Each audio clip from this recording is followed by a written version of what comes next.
What's going on, guys? Hello, Going. hello. What's We up? got Brinks, Muggo, and Kelvin here today. How are you guys feeling? I'm excited. Like, Excited? like at least $467. That's very specific. Feeling good, ready for top 100.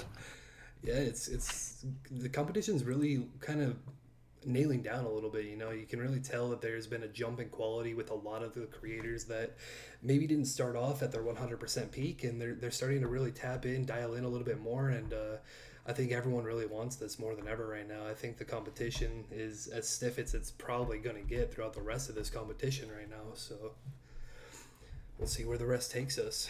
So like I told you guys before we started recording, I have 6 questions for you. Before we get into them, though, I am going to ask you guys to introduce yourself for anyone who is unfamiliar with your brands. Who's going first? I don't mind. Anyone could take it. Yeah. Yeah. That sounds like Muggo's Uh, going first. do it like a YouTube video. So hi guys, I'm NorCal Muggo. I have been part of NorCal for a couple of months now. Before that, I was in Rising for a year. I mainly post Call of Duty content, but I throw in other variety games every now and then if like there's a big release, say for instance. Anyone else want to go next? Oh, was that No? it? Well, you said for instance. I thought you were going to say some games. Sorry, my grammar's not amazing.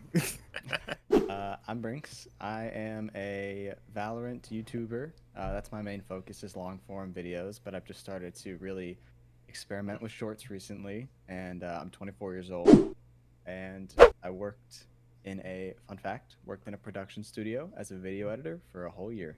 As you're fixing your Hi, camera, I'm you wanna give Kelvin, us and my camera never is never right. One second. Okay, that's fine. Whatever. I'm just not in frame. But hi guys. I'm Kelvin. I've been a part of NCR for just a little bit over a year now. I mainly create Call of Duty content, but I dabble in some other things like horror games, some like single player games, stuff like that. But 95% of the time it's COD. So, and 80% of the time of that it's Warzone. So, if you're a Warzone fan, check me out. Hello, for those of you who may not know me, my name is Razor, or know my Razor Army on the internet. I'm a 19-year-old content creator from New Jersey. I've been creating content since I was like 8 years old. Was born in 2004, currently 19 years old right now. Started content creation on this puppy right here, my Nintendo 3DS. My 8-year-old self, I would just walk around the house and just vlog every day and just act like I'm a YouTuber that has fans out there somewhere just loving my content.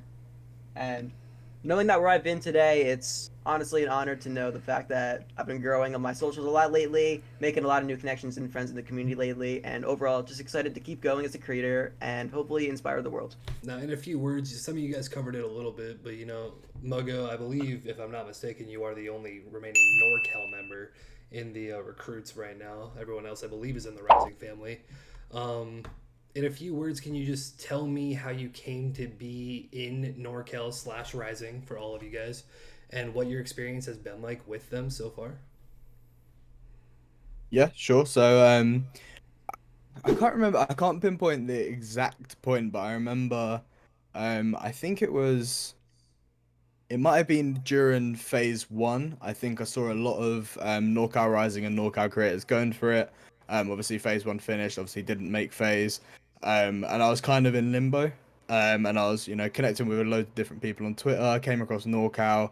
And I was like, yeah, they're a really cool organization, really cool brand. Someone that I could maybe look to join in the future. And then, kind of the perfect timing, they released a recruitment challenge. I think it was NorCal 10. Is that the right one? Was it NorCal 10? No, Uh, NorCal Miami. Is that the one yeah, that was about a year ago? Yeah, yeah. it was. Yeah, Yeah, it would I have think been it was NorCal NorCal Miami. Miami. It was And Miami. then yeah, just started, grinding for that. Met some of the boys. I think that's when I met you, Kelv. Um, and yeah, I just obviously towards the end of the competition managed to get a spot in Rising, and then started the grind for NorCal. And a year and 2 months later, we're there. I'll tell mine real quick. Instead of you, Brinks. I don't know if we want to go in the same order every time, but I'll tell No, mine doesn't because matter. it's literally almost exactly the same as Muggo's. Yeah, it was the same thing. Obviously, I was grinding for phase one, and doing a lot of research, trying to meet a lot of people, so to network and to hopefully make it into the top 100. Didn't as well, but and I saw, throughout the entirety of Phase, there were a lot of NorCal members that were in the top 100, the top 20. I think both Shuda and who was Ernsto were Yeah, both in Yeah. they were both in like the top 5, and they were part of NorCal. And Ernsto was at that point, Willis, so. I think, as well. And Willis was in And the top. Willis. Yeah, Willis was in I, the top 20. I think Shooter So got top 3. yeah, Shuda was top 3. So Yeah. I just saw like at that point I was looking for a home, some like an organization to be a part of, and they kind of got me into it. And eventually, started watching Mitch, meeting some of the people around here. Again, I was hanging out with Muggo and one of our former members, Flanks, and stuff like that. And eventually just started grinding during the same recruitment challenge. So, and made it to NorCal Rising, and here we are. That's what's up. I love a good, when people start grinding for a team because they see success within that team, and then they also find success. That's almost one of my favorite stories when it comes to gaming content creation. So, Brinks, let's hear your story. So mine is pretty similar to theirs as well, but it just goes a little bit farther back. So I was in some teams previously, and I had known about NorCal for a while. And then I had left the team I was previously in and actually started looking into NorCal. And obviously, Mitch has always been the owner. So I started, becoming friends with Mitch a little bit. And since then, I was kind of like, well, at this point, just like seeing the way the community is, like there's no point in going for any other team because no one is just doing it the way NorCal is. So since then, I have a friend, Mortimer, and him and I started grinding at the same time. And not too long after, I joined Rising, and I think I've been in Rising for about 2 years now. And um, when I first joined, I was doing Fortnite content, and then Valorant came out, and I kind of fell in love with the game and was better at Valorant than I was at Fortnite. So just been sticking with that and just consistently improving over the years. 100%. All my friends that are in NorCal and Rising, we all crush it. We all deserve to be in the positions that we are in today. And of course, I'm going to be comfortable competing alongside of them. I don't see me competing against them. I see me competing with them together. And if any of us ever needs help with any of our submissions or anything, we're all there to help each other and support each other, give each other advice on videos, say what we like about it, say what kind of got a little bit boring to improve and fix that. So I don't see it as like a competition against them. I see it as like a competition with them. I think it's fair to say that NorCal, even going into the competition starting off this year, NorCal was the biggest organization coming into it as far as how many individual people from NorCal were in this compared to the other organizations that are part of this, like Team Man Voting, Adapt, stuff like that. Did you guys feel more comfortable being a part of the competition, knowing that familiar faces were going to be competing alongside you compared to some of like creators like myself and Grief and maybe a few other people that have been like solo creators throughout this thing? Yeah, definitely. I mean, didn't. Oh, you go ahead. Sorry, Brooks. No. You started. Okay. I originally wasn't going to go for it, and then I saw a bunch of us talking about it in our Rising group chat. So I was just like, I mean, why not? I got a bunch of people to do it alongside with. So that's the whole reason I did it in the first place, is because I had those people. Well, two of the things for me is that, one, I know our community over in NorCal is such a great and supportive community that it makes it a lot easier to, want to do things like this because I know that I have the ground support from everybody, whether it's Rising or NorCal or even just the NorCal community. I know that whatever I'm going to do, everybody's going to lift me up and support me in that. And two, obviously doing like recruitment challenge in the past with NorCal, I'm kind of familiar with the process and familiar with what companies or organizations might be looking for, thanks to NorCal's recruitment challenges that they've done in the past. So that was a big thing too that kind of I think pushed all of us to want to do something like this, to take a great opportunity. Yeah, I definitely agree with both of these guys, and I think, going into something like this, having, I think how many of us joined originally? I think it was like 10 of us, which is quite a few. But like you just have those people to always reach out to. Like if there's a challenge, you want to do a collab, you maybe have a question that you don't want to throw out on Twitter. You can speak to them, brainstorm ideas. And as well, it's also healthy competition. It's like you're always gonna push your team members. Like always push Kelv to make better content. Always push Brinks to make better content.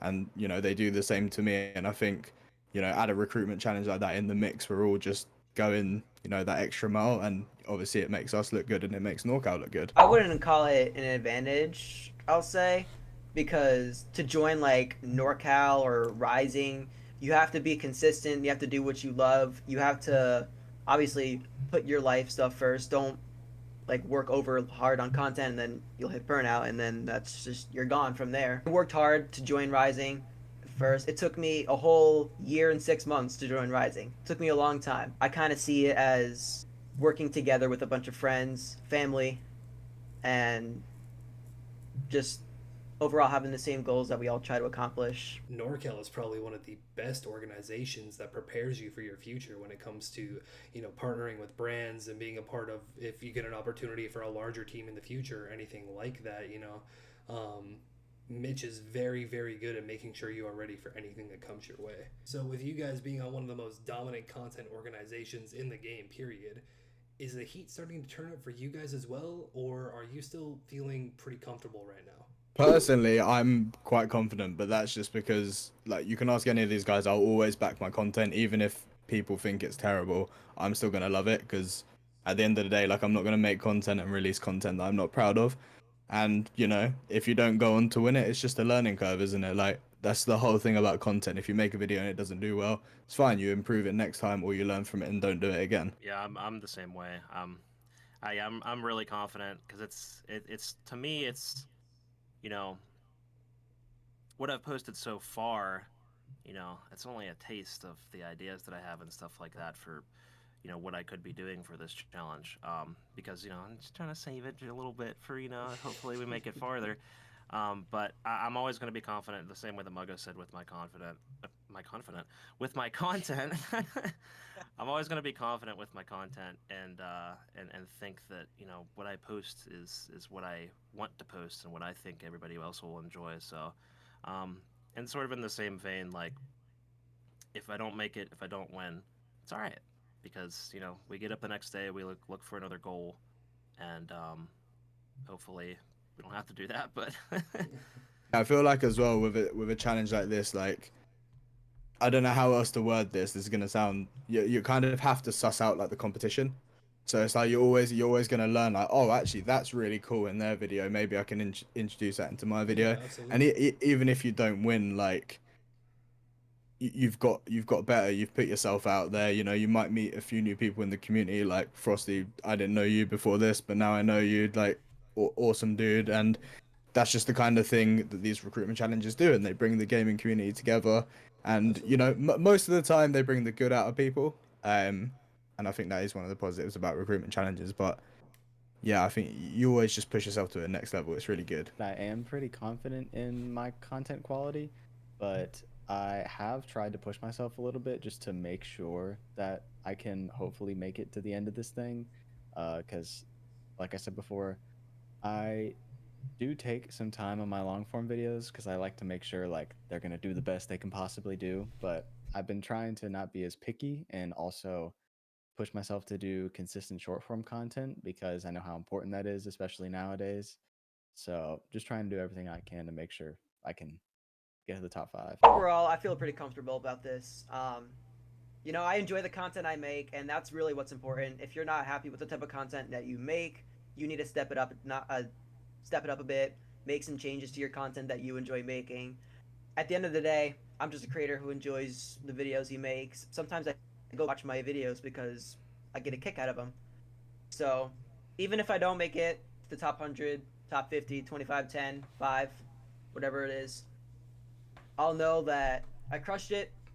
I did the content I loved and enjoyed, but I probably wasn't up to par yet. So, gonna keep grinding, and no matter what happens, always keep the positive mindset, keep creating the content I love, and overall just keep trying to grow myself as a creator and the community. And if you think about it too, like, yeah, this is the Respawn Recruit Challenge, but you don't know whose eyes are on you during Yeah, this whole thing. absolutely.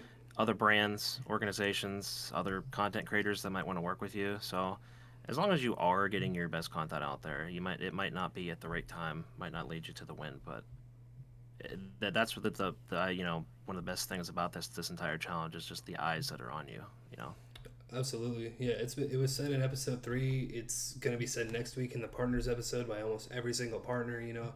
This is the biggest job interview you will ever have in your content creation career. Respawn Recruits is the largest brand recruitment challenge type thing that will ever happen. There might be a larger organization recruitment challenges, but as far as a brand goes and the style that this challenge is going, nothing is like this in the gaming scene. This is the biggest challenge for content creators. So, you know, there's going to be, you know, smaller brands or brands on par with Respawn, maybe even larger. There's going to be gaming organizations on you, exactly like you said, Kelvin, and like not only based on what you're doing right now, but based on your reaction, if you happen to get cut afterwards, is going to have a lot of eyes on you, and it's going to give you the reaction of who's going to come to you after everything is said and done when this challenge ends. If you had to choose one person or a couple people outside of the NorCal family, who can you see taking this thing all the way to the end? Who is your biggest competition right now in this challenge? I'm going first, so nobody steals my answer. Sith, 100%, man. Like he is definitely the guy that so far that I've seen so far that I'm just like, if he doesn't win it, I'm probably not. So, you know. But yeah, he's been doing a great job. You're already talking about him too. We'll continue the dick sucking, I guess. But no, he's great. He's great, man, and he's definitely in the position that he should be right now. I probably would have gone for Sif as well. Mate, I like I'm gonna completely pronounce his name wrong, but I like Shhmoogly. He just seems like a cool guy. Really like his content as well. But yeah, you know, any competition's healthy competition. So we'll see how it goes. Fellow podcast host, and you announced his name perfectly, man. Like that's exactly how it's pronounced, and he's been killing it on the podcast with me, and he's putting out some of the best content, you know, and he's kind of flying low-key under the radar because like nobody has given him props yet other than you, which is ridiculous to me. So let's hear it, Brinks. Who you got? Are we gonna continue this TikTok train or you what? know, my answer was gonna be Sid. I'm not gonna lie. Kelvin struck first. In this competition, as of right now, there are still so many people left. So it's hard for me to keep up with everybody and really like take a look at everybody and what's the word? Pick apart their content.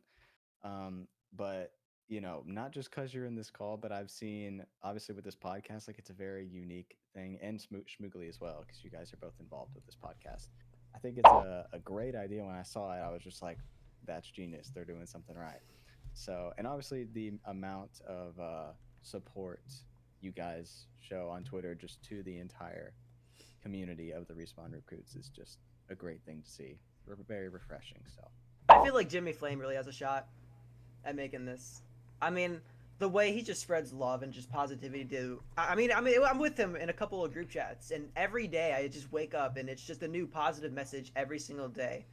The way this man just tries to make people's mornings with sending a positive message every day, it really motivates me to just get up and just go and work and do what I love and to make other people happy. So I feel like Jimmy Flame really has a shot of making it. My second one, it has to be you, definitely. The amount of work that you put in for all the recruits, dude, the podcasts, I love it all. You just show so much support to everyone, and you're really involved in the community. And I think that's definitely what Respawn's looking for.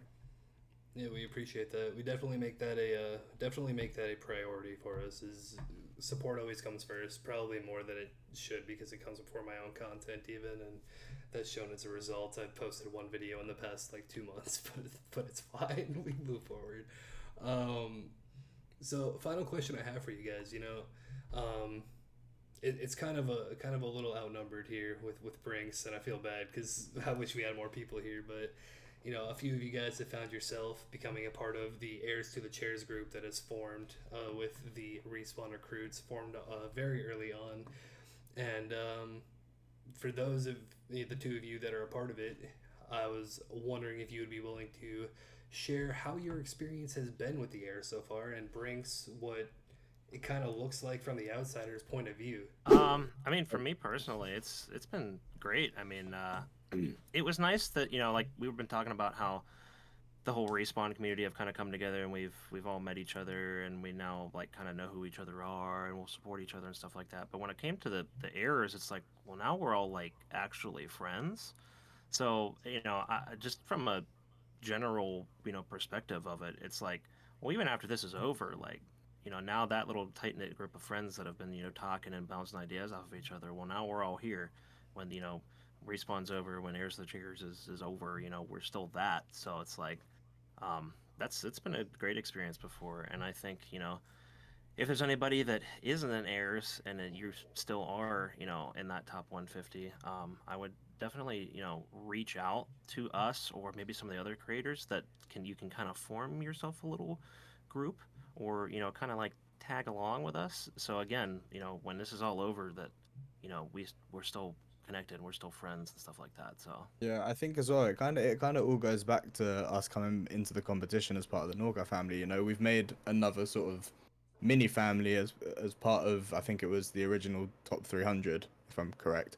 Um, and yeah, again, it's another sort of funnel to bounce ideas off. But then you also talk to these people about, what kind of content do you make? What do you actually do outside of content? And like Kelvin says, once this is done, it might not be called Air to the Chairs, but the group chat will stay on. There's still be opportunities for collabs. There'll still be opportunities to, raise each other up and go that extra level in your content. And yeah, it's just overall great experience. I feel like as much as it is, you go into this competition like, okay, you're gonna have to beat some people. It's healthy competition, and it's worth doing it as a group. Like, it's nice to go in with other people. I think anyway. Instead of a solo creator. Yeah, absolutely. And with you guys coming in as NorCal, you guys kind of already have that family dynamic that you guys were talking about a little bit. But for creators like Cupcake, Court Slay, even people like Tenzin, people who have that kind of like little friend group but don't really have a family dynamic from being in a team like NorCal or Sith with Limitless or anything like that, then it kind of provides that family dynamic that people are really looking for, because a lot of them probably came in with, maybe they had their community, they would get a few likes on their posts supporting them and everything, but now every single week when those vouch posts come around, the first 30 vouches I see from the airs are each other, and that's really probably a whole new dynamic that Respawn has ever really seen, because again, this is a competition that's meant to be cutthroat, like I'm gonna get to the top and fuck the rest of you. And when they saw something like this, I would say that we kind of set the tone right out of the gate that this was going to be a let's all love each other this year instead of kill each other in the back room kind of thing. I think it definitely, going into like a group chat within the competition, it definitely sets you up as well for if you do become one of the top 5, because you're going to be thrown into another group chat with creators that you've never spoken about, but you need to be open. You need to know how to get to know them, how to get on their good side, so you can really, if you do go and become one of the top 5, you can really be part of the Respawn family. Absolutely. and that's sort How's of it that, been? going back to that, like reaching the hand down, again, where it's just like that's really Yeah. awesome that we all do that. Yeah, for sure. I think that another big tone switch. I'll let you comment before I move on to the next point here. How has it been from an outside POV, kind of looking in on airs, seeing everything that's going on with us? How is that affecting your experience, I guess, as a recruit? I wouldn't say it's necessarily affected my experience. I think it's like, obviously, like you guys said, it's a great thing to see. And I think also similar to what I said earlier, like it's great to have just be surrounded by creators that are going for the same goal, because you guys can help each other and just improve together. So I think it's great that you guys have formed that. And I honestly, how many people are in the airs? Do you guys know off the top of your 30. head? 30. 30 exactly. Okay. Well, I couldn't see this competition ending without at least one air in the top 5, honestly, especially like considering the two of you in this call are 2 of the 30. So think it's inevitable, and I'm excited to see who. It's definitely an expectation that at least one of the heirs are going to come out on top, and I'm excited to see how this group kind of sets the precedent for next year, and if anything like it is going to form, because I don't know if I have it in me to focus all of my efforts on heirs rather than my own content if I don't end up becoming partnered before next year's recruits. But I'm curious to see who's going to start heirs next year, because I don't think it's going to be something that just doesn't happen anymore. I think this is going to be the new standard for heirs to come, or for Respawn to come, I should say. Is there any topics that we haven't really hit on or closing statements you would like to make before we close it out? Actually, Frosty, since I'm the one editing this episode, the people are going to see this. Anyways, appreciate y'all's support. Thank you for listening to our episodes. Have a good night. Enjoy this clip. How many people say you look like Ed Sheeran? I guess. I mean, who is Ed Sheeran? You know what I mean? Not gonna lie, if you put on glasses, I can kind of see it. This is all getting cut. I'm not going to be called Ed Sheeran.